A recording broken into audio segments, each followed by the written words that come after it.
மண்புழுவை பத்தி பல விஷயங்கள் பார்த்துக்கிட்டு இருந்தா அதுல போன வீடியோலயே சொல்லியிருந்தோம் மண்புழுவுக்கு எப்படிடா மழை பெய்ய தெரியுதுன்ட்டு அந்த கேள்விக்கு இந்த வீடியோல ஆன்சர் சொல்றேன்னு சொல்லியிருந்தோம். சொல்லுங்க, அதுக்கு எப்படி தெரியுது? அதுக்கு எப்படி தெரியுது அப்படின்னா, மண்புழுக்களை பொறுத்த வரைக்கும் இப்ப மண்ணுக்கு அடியில இருக்கும். அந்த நேரத்துல காற்றழுத்த தாழ்வு நிலை அப்படின்னு ஒண்ணு கேள்விப்பட்டிருக்கீங்களா? காற்றினுடைய அழுத்தத்துல ஒரு மாற்றம் ஏற்படும். அந்த விஷயம் மண்புழுக்கு தெரிஞ்சிடும். இப்ப மழை பெய்ய போகுது அப்படின்னா அந்த இடத்துல இந்த காற்றழுத்த தாழ்வு நிலை வரும். சோ அப்படி அந்த காற்றழுத்த தாழ்வு நிலை ஏற்பட்ட உடனே இந்த இது இருக்குல்ல மண்புழுக்களுக்கு அந்த உணர்ச்சி வந்துடும். இப்ப உதாரணத்துக்கு சொல்றேன், நம்ம ஒரு 2 முறை நம்ம ஃபீல் பண்றோம். ஒரு தடவை இடி இடிக்குது, இடி இடிச்ச உடனே மழை பெய்யுது. அடுத்த நாள் அதே மாதிரி இடி இடிக்குது, அதுக்கப்புறம் மழை பெய்யுதுன்னா நமக்கு ஒரு அறிவு வந்துடும், அப்ப இடி இடிச்சா மழை பெய்யும். அதே மாதிரிதான் மண்புழுக்கள் பல ஆண்டுகளா வாழக்கூடியது இந்த பூமியில. அதனால மண்புழுக்களுக்கு அனுபவம் இருக்கு. இந்த மாதிரி காற்றழுத்தத்துல மாற்றம் ஏற்பட்டது அப்படின்னா அப்ப மழை பெய்ய போகுது அப்படின்னு அர்த்தம்.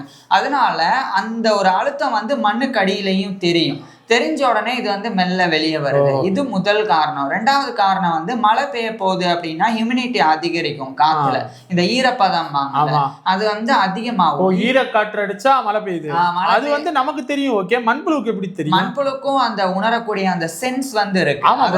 மண்புழு மண்ணுக்குள்ள எல்லாம் இருக்கும். மண்ணுக்குள்ள இருந்தாலும் இப்ப சாதாரணமா மண் இருக்குன்னு வைங்களேன், மண்ணுல பட்டுட்டும் காத்து போயிட்டே தான் இருக்கும். நம்ம மேல மட்டும் பட்டுட்டு காத்து போறது கிடையாது. அப்ப மண்ணுக்குள்ளேயும் போகும் காத்து. அதனாலதான் மண்ணுக்குள்ள ஆக்சிஜன் இருக்கு, அதை உறிஞ்சு இது வாழுது அப்படின்னு சொன்னேன். அப்ப அந்த மண்ணுக்கு மேல கொஞ்சம் அழுத்தம் ஏற்பட்டாலும் அந்த அதிர்வு உள்ள இருக்கக்கூடிய இதுக்கு தெரியும். ஒரு சின்ன உதாரணம் சொல்றேன். நம்ம அளவுக்கு மண் இருக்குன்னு வச்சுக்குவோம், நம்ம ஹைட்டுக்கு. இங்க மண் இருக்கு, மண்புழு நம்ம காலுக்கடியில இருக்குன்னு வச்சுக்குவோம். இப்ப இங்க நம்ம மிதிக்கிறோம், இந்த அழுத்தம் கீழே இருக்கிற தெரியுமா? ஆமா, நீங்க அழுத்துனா அடுத்த மண்ண கீழே இருக்கிற மண்புழுக்கும் தெரியும்ல அழுத்தப்படுறது. சோ அதே மாதிரிதான் காற்று கொஞ்சம் அதனுடைய அழுத்தம் மாறினா கூட அந்த வித்தியாசத்தை, அவ்வளவு நுணுக்கத்தை கூட மண்புழுக்கள்னால உணர முடியும். அது ஒண்ணு. இன்னொன்னு என்னன்னா, காத்து ஈரப்பதமா இருந்தா அதுவும் மண்ணுக்கடியிலையும் போகுது இல்ல. சோ அந்த மாதிரி மண்ணுக்கடியிலையும் போறனால அதுக்கு அந்த ஈரப்பதத்தையும் உணரக்கூடிய தன்மை இருக்கு. சோ ஒண்ணு காற்றினுடைய அழுத்தம், அதுல இருக்கக்கூடிய மாறுபாடு.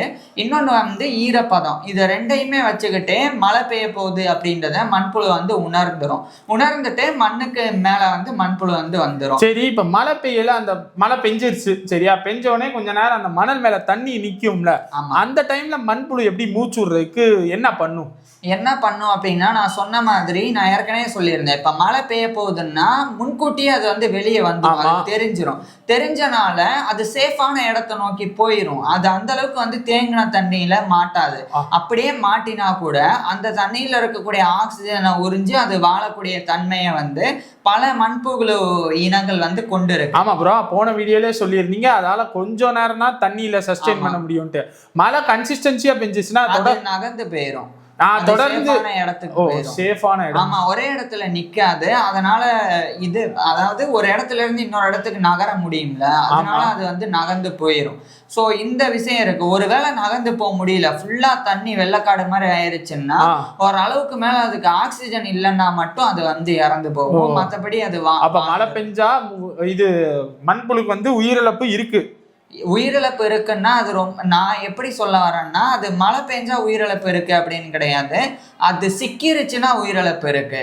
மழை தண்ணியில சிக்கிருச்சு, அந்த தண்ணியில ஆக்சிஜன் இல்லைன்னா, அதால சஸ்டெயின் அதாவது தாங்க முடியல, வேற வழியே கிடைக்கலன்னா வந்தா மட்டும்தான் அது சாகுமே ஒழிய, மற்றபடி அது புத்திசாலித்தனமானது, அது கடந்து போயிடும். அதனாலதான் அது மழை பெய்யறதுக்கு முன்னாடி அதை புரிஞ்சுக்குது.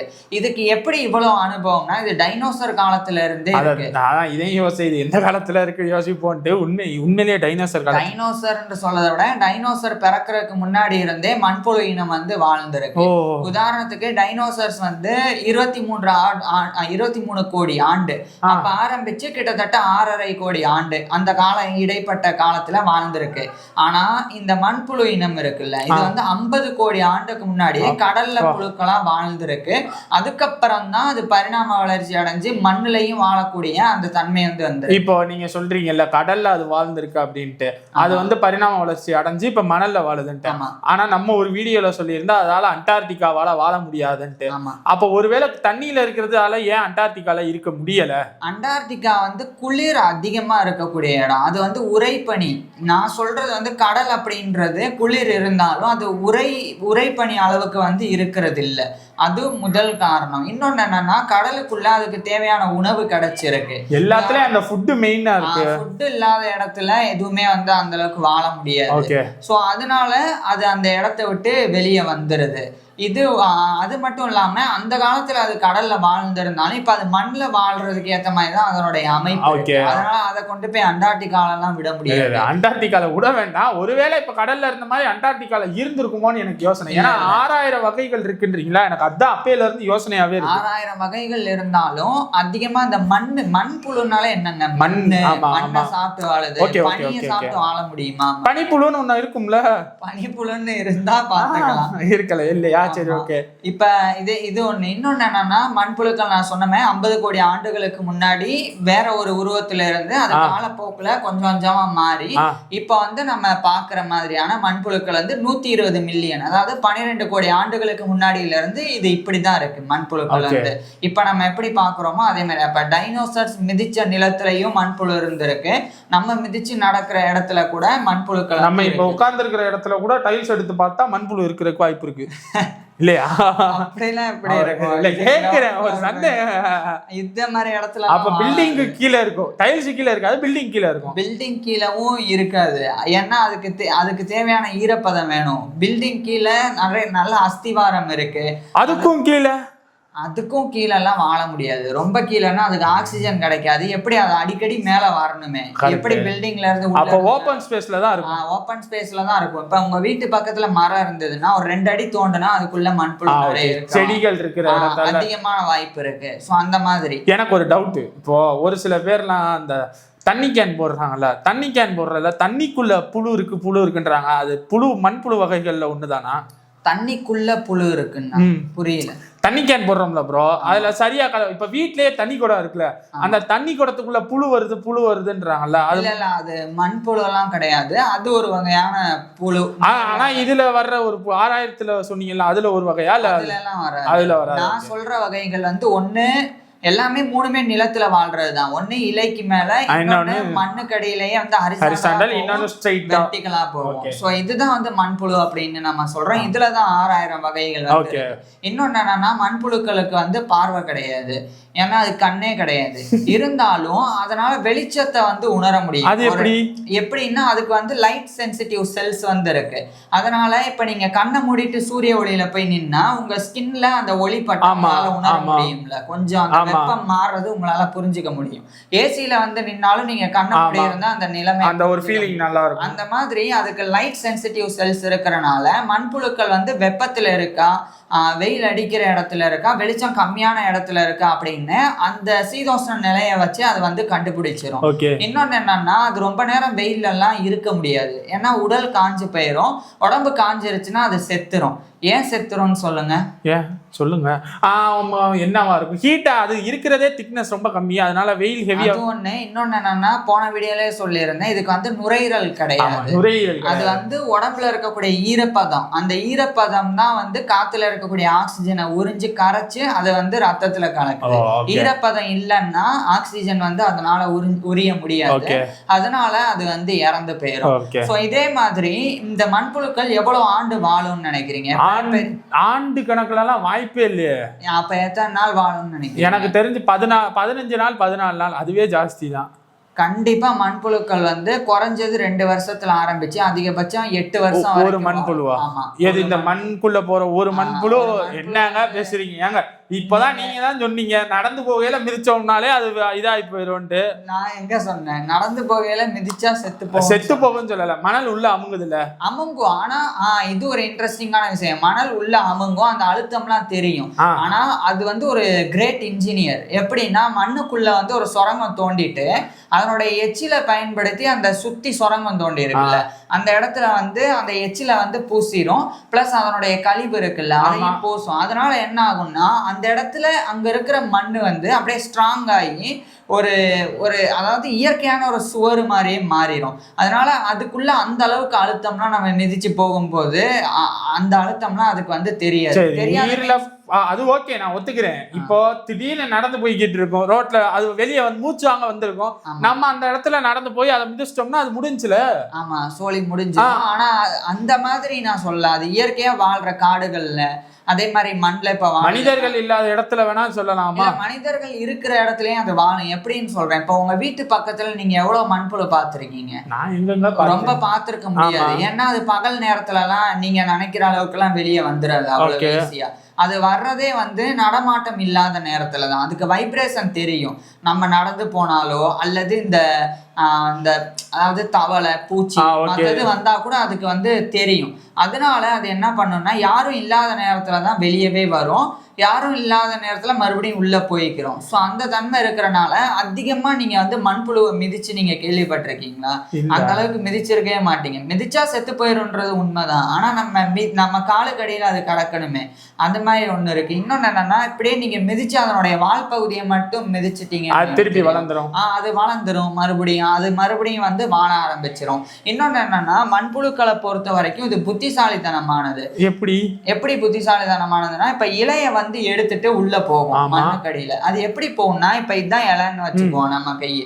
இப்ப இந்த இலையினுடைய நுனி இருக்குல்ல, அந்த பக்கத்தை புடிச்சுதான் இது மண்ணுக்குள்ள இழுக்கும். ஏன்னா நுனி பகுதியை இழுத்தாதான் ஃபர்ஸ்ட் அது உள்ள வந்தாதான் மத்த எல்லாம் மடங்கி உள்ள வந்துரும். இந்த பக்கம் வச்சு இழுத்தா அது உள்ள வராது. அது வந்து அதுக்கு புரிஞ்சிருக்கு. அதை வச்சு அது வந்து உள்ள இழுத்துட்டு போகும். இன்னொன்னு என்ன தெரியுமா, மேல வச்சு அது நினைச்சா சாப்பிடலாம், ஆனா அப்படி பண்ணா அது உள்ள கொண்டு போகும். இதுக்கு வந்து 2 காரணம் இருக்கு. முதல் காரணம் வந்து இது மேல வந்து சாப்பிடும் போது அதனுடைய உடம்புல ஈரப்பதம் வந்து ஒருவேளை காய வாய்ப்பு இருக்கு அந்த வெயிலுக்கு. இன்னொன்னு என்னன்னா, மத்த காக்கா குருவி இல்லைன்னா இந்த தவளை பூச்சி அது ஏதாவது இந்த மண்புழுக்களை வந்து வேட்டையாடி சாப்பிட வாய்ப்பு இருக்கு. அப்ப அதுல இருந்து தப்பிக்கிறதுக்காக இது வந்து இலையை இழுத்துட்டு மண்ணுக்கடியில வந்து போயிடும். அது மட்டும் இல்லாம போன உடனே அந்த இலையை அப்படியே சாப்பிடாது.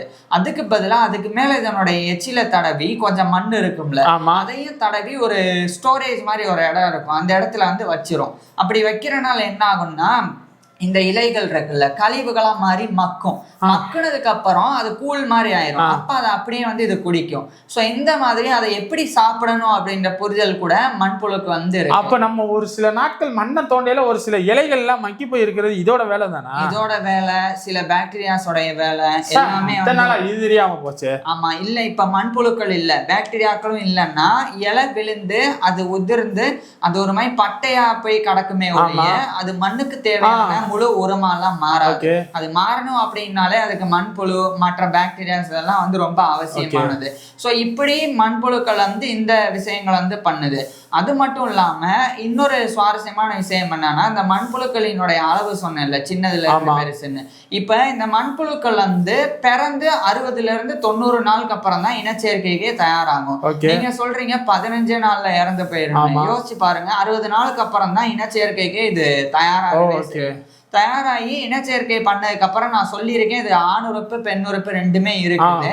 இது தனித்தனியா வந்து எல்லா மண்புழுக்களும் வந்து முட்டை கூடு கொக்கூன் அப்படின்ற முட்டை கூடு போடும். இதுல ஒரு ஆச்சரியமான விஷயம் இருக்கு. ஒண்ணு, இந்த முட்டை கூடு இருக்குல்ல, அது ஒரு வருஷத்துக்கு கிட்டத்தட்ட 30 இருந்து 80 போடும். அப்ப ஒரு கூடுல இருந்து குறைஞ்சபட்சம் ஒரு புழுவில் இருந்து அதிகபட்சம் 20 புழு வரைக்கும் வெளியே வரும். அப்ப ஒரு வருஷத்துக்கு ஒரு மண்புழு வச்சு கணக்கு பண்ணா குறைஞ்சபட்சம் 1500 மண்புழுக்களை அது வந்து உருவாகும், ஒரே ஒரு புழு மட்டும். இப்ப இன்னொரு விஷயம் என்னன்னா, அந்த மண்புழுக்கள் இருக்குல்ல, அது வந்து இப்ப வந்து உயிரோட இருக்கு. அது வந்து அந்த இதை வந்து போட்டுறதுன்னு வச்சுக்கோ, அந்த குக்கோன் போட்டுட்டு அது பாட்டு கிளம்பி போயிரும், பாத்துக்காது, அது பாட்டு போயிரும். இப்ப அந்த இடம் வந்து வறட்சி ஆயிருச்சுன்னா அந்த குக்கோன்ல இருந்து மண்புழுக்கள் வந்து வெளியே வராது, அது அப்படியே போயிரும். ஆனா அது வந்து கடுமையான வறட்சியையும் தாங்கி அந்த குக்கூன் அப்படியே இருக்கும். இப்போ ஒரு வருஷம் கழிச்சு அந்த இடத்துல மழை பெஞ்சது அப்படின்னா கூட அந்த தண்ணி அதுல பட்டுருச்சுன்னா அதுக்குள்ள இருக்கக்கூடிய புழுக்களுக்கு தெரிஞ்சிடும் இப்ப நம்ம வெளியே வர்றதுக்கு சரியான நேரம் அப்படின்னு. அதை பயன்படுத்தி குக்கூன்ல இருந்து வெளியே வரும். அப்ப மண்புழு வந்து இப்ப போட்ட குக்கூனை வந்து அடுத்த வருஷம் வந்து பொறிக்க வைக்க கூட முடியும். அதுல இருந்து அதுக்கான ஒரு எல்லாமே இருக்கு, வாய்ப்பு இருக்கு. சூழல் இருந்தா அது தானா வந்து வெளியே வந்துடும், சூழல் இல்லைன்னா உள்ளே இருக்கும். இருக்கும், ஏன் வெளியே வந்து சாப்பிடுது அப்படின்னு சொல்லி. அது ஒண்ணு. இன்னொன்னு என்னன்னா மண்புழுக்கள் வந்து அதனுடைய அது வந்து கட்டக்கூடிய டனல் இருக்கு, அதுக்கு மேல கல்லை வச்சோ இலைய வச்சோ மூடும். அது 2 காரணம் இருக்கு. ஒண்ணு வந்து அதுக்குள்ள இருக்கக்கூடிய ஈரப்பதத்தை பாதுகாக்கிறதுக்கு, இன்னொன்னு வந்து மத்த உயிரினங்கள் வந்து உள்ள வராம இருக்கிறதுக்கு இந்த மாதிரி அடைப்பு போட்டிருக்கும், நான் உள்ள இல்ல அப்படின்னு சொல்லி அதையும் வந்து தெரியப்படுத்துற மாதிரி. இப்படி கல்லுல ஒரு இடத்துல சம்பந்தமே இல்லாம இருக்குன்னா அதுக்கு அடியில ஒரு துளை மாதிரி இருக்குன்னா அப்ப அதுக்குள்ள மண்புழு இருக்கு அப்படின்னு சொல்லி அர்த்தம். சோ அப்படி வந்து எடுத்துக்கலாம். அதே மாதிரி மண்புழுக்கள் வந்து சொன்னல 1500 புழுக்கள் வந்து உருவாகும் அப்படின்னு. இப்ப மண்புழு வந்து தூங்காது, மனுஷங்க வந்து தூங்குறோம், அந்த மாதிரி தூங்குற அந்த நிலையெல்லாம் மண்புழுக்களுக்கு கிடையவே கிடையாது. 24 மணி நேரமும் அது வந்து உள்ள போகும், வெளியே வரும், ஆக்டிவா தான் இருக்கும். எப்ப அது தூங்கும் அப்படின்னா, தூங்கும் அப்படின்றத விட ஒரு வகையான ஓய்வு நிலைக்கு போகும். அது எப்ப போகும்னா மேல பயங்கரமா மண்ணுக்கு மேல வந்து வெயில் அடிக்குது, பயங்கர வறட்சி வந்துருச்சு அப்படின்னா அது வந்து கிட்டத்தட்ட 6 அடி வரைக்கும் கூட உள்ள போற காரணம் வந்து மணல் ஈரமா இருக்கும், அதனால இதோட உடம்பு சூழலுக்கு கரெக்டா இருக்கும் அப்படின்னு உள்ள போயிரும். அதுக்கப்புறம் என்னன்னா அது அப்படியே சுருண்டு அப்படியே கிட்டத்தட்ட வந்து 2 ல இருந்து 3 வாரம் வரைக்கும் கூட மேல வராம ஒரே இடத்துல இருக்க முடியும். அது வந்து லோ பவர் மோடு மாதிரி, அதனுடைய உடம்பு எல்லாமே எனர்ஜி எதையுமே வேஸ்ட் பண்ணாம சேவ் பண்ணி வச்சிருக்கோம். அப்ப ஆக்சிஜனும் கம்மியா தான் தேவைப்படும், அதுவும் எங்கேயும் ஆடாது அசையாது அப்படியே இருக்கும். ஆனா ஒரு பாவப்பட்ட விஷயம் என்னன்னா அது அந்த 3 வாரம் கழிச்சு மழை பெய்யுதுன்னு வைங்க, மேல மழை பெஞ்ச உடனே அந்த மண்ணுல இருக்கக்கூடிய வைப்ரேஷன் வச்சு இது தெரிஞ்சுக்கிட்டு மேல வரும். வர்றதுக்குள்ள 40% அதனுடைய எடை வந்து அப்படியே குறைஞ்சிரும். உதாரணத்துக்கு ஒரு கிராம்ல இருக்குன்னு வைங்க ஒரு மண்புழு, அது வந்து வெறும் 600 மில்லிகிராம் ஆயிருக்கும், 400 மில்லிகிராம் வந்து குறைஞ்சு போயிருக்கும். ஏன் குறைஞ்சிருக்கும்னா அதனுடைய கொழுப்பு திசு தான் அதனுடைய உடம்பு வந்து கரைக்கும் ஆற்றலுக்காக அந்த நேரத்துல. ஸோ அந்த மாதிரி மண்புழுக்கள் பத்தி சொன்னா சொல்லிட்டே போகலாம், இவ்வளவு விஷயங்கள் இருக்கு. உங்களுக்கு கேள்வி இருந்தா கேட்கலாம், இல்லைன்னா முடிச்சு. இல்ல எனக்கு மண்புழு வந்து அதாவது சந்திரமுகி திருப்பி அதான் வருது, சந்திரமுகியில அது மட்டும் இல்லைன்ற மாதிரி மண்புழுயே அது மட்டும் இல்லைன்ற மாதிரி தான் வந்துட்டு இருக்கு. மண்புழுல இதான் கடைசி, இதுக்கு மேல பண்றதுக்குன்னா லேட்டர் வேணா ஃபியூச்சர்ல பார்க்கலாம். ஓகே, அடுத்த வீடியோ ஏதாச்சும் ஒரு ஹிண்ட் தேனீக்கள் பத்தி பார்க்கலாம். அதாவது இவர் வந்து பெருசுல இருந்தாரு, யானை புலி சிங்கம் டைனோசர் இருந்தாரு, அடுத்து கொஞ்சம் சின்னதா வந்தாரு, டால்பின் பென்குயின் வந்தாரு, அடுத்து இன்னும் கொஞ்சம் சின்னதா வந்தாரு, கொசு வந்தாரு, அடுத்து எர்த்வாம், இப்ப மண்புழு, இப்ப என்னடானா தேனி. ஆனா தேனியில எவ்வளவு சுவாரஸ்யம் இருக்கு தெரியுமா? சுவாரஸ்யம் ஆடக்கூடிய டான்ஸ், அது எப்படி கம்யூனிகேட் பண்ணும், அது சுவாரஸ்யம் நிறைய இருக்காது. சுவாரஸ்யம் உங்களுக்கு இருக்கு, சரி கொஞ்சம் எடிட்டர் நிலைமை யோசிச்சு பாருங்க. அடுத்த வீடியோல வந்து அடுத்ததா பாக்குறோம், தேனியோட இதை பாக்குறோம். உங்களுக்கு ஏதாச்சும் மண்புழு வச்சு ஒரு சிறந்த இதெல்லாம் இருக்கும், அதை கீழே கமெண்ட் பண்ணுங்க, அடுத்த வீடியோல வந்து பாக்குறோம். தேங்க்யூ.